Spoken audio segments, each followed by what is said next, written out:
Baik, itu dia sedikit yang kita dapat rangkumkan bagaimana pandangan orang awam apabila tersebarnya video dan juga gambar kemalangan yang melibatkan aib, melibatkan sensitiviti keluarga mangsa berkenaan. Ya, itu salah satu daripada perbuatan yang tidak beretika. Kita faham ada segelintir daripada kita yang mungkin merakamkan gambar itu untuk memberitahulah ada kemalangan dan sebagainya. Tapi yang mungkin tidak elok tu apabila mereka ni mengejar like, mengejar retweet dan sebagainya. Baik, untuk memperkatakan tentang untuk kita mengelakkan daripada kita ni menyebarkan visual melibatkan kemalangan ini, bersama dengan kami di studio sekarang ini Superintendent Raja Sakaran, anak lelaki Subramaniam, Ketua Penolong Pengarah Siasatan Perundangan Jabatan Siasatan dan Penguasaan Trafik Bukit Aman. Selamat pagi Tuan. Selamat pagi Tuan. Tuan, terima kasih Tuan bersama dengan kami. Selain daripada kita nak mendalami kenapa sebenarnya kita kena mengelakkan tersebarnya visual kemalangan ini, mungkin Tuan boleh berikan komen terhadap rangkuman yang disediakan tadi. Respon mereka juga tidak bersetuju apabila gambar ini tersebar. Salam sejahtera, selamat pagi. Selamat pagi. Perkara viral ni sebenarnya meluasa lah, meluasa habis. Jadi apa yang netizen ataupun netizen yang viralkan benda ni, yang sepatutnya tidak diviralkan, menjadi masalah kepada yang pertama sekali mangsa dan keluarga mangsa. Dan juga kadang-kadang kita yang bertugas di lokasi sepatutnya tidak diganggu oleh netizen atau yang siapa-siapa yang ambil gambar ni. Itu adalah menghalang penugasan kami, dan juga apabila bawa kereta dan ambil gambar sambil tu adalah satu kesalahan yang boleh saman ataupun kesamaan ini tidak boleh dikompar. Jadi kalau sebaik mana elakkan daripada perkara ini dan supaya tidak menyebabkan kesesakan di lokasi kejadian. Dan apabila kita viralkan benda ini, biarlah kita berterima rasa kepada emosi dan juga keluarga masing-masing yang terlibat dengan mangsa tersebut.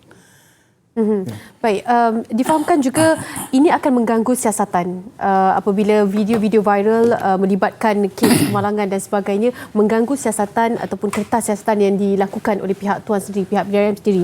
Bagaimana dikatakan ia boleh mengganggu sebagai fahaman kita? Sebenarnya ini akan mengganggu, tapi sebenarnya apabila persepsi masyarakat terhadap sesuatu yang berlaku akan dibawa oleh video ini tersebut. Jadi apabila mereka buat keputusan, apa yang polis buat mungkin tidak sehala atau selari dengan andaian mereka. Jadi ia akan bagi seolah-olah satu gambaran yang tidak positif lah untuk siasatan polis.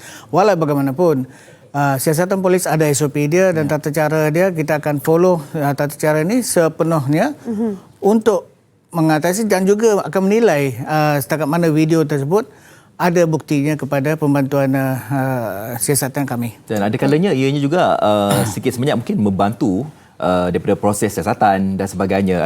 Adakah penggunaan visual tersebut juga boleh kita gunakan di mahkamah nanti Tuan? Sebenarnya itu betul.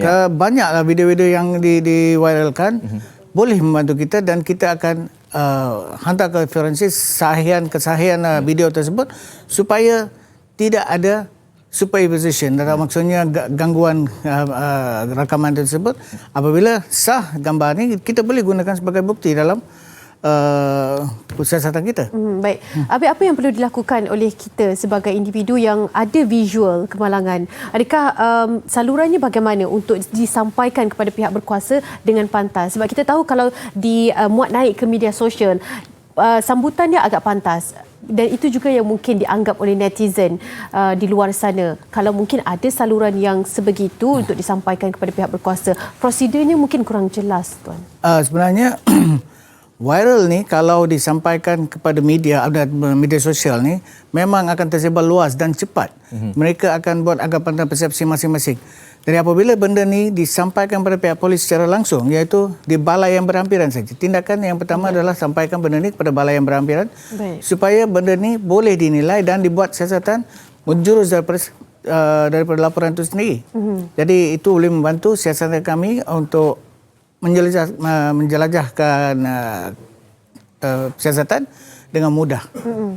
Kita tahu juga dashcam penting untuk melibatkan bagaimana pembuktian kemalangan untuk memastikan individu yang bersalah atau individu yang terbabit dan tidak dan sebagainya.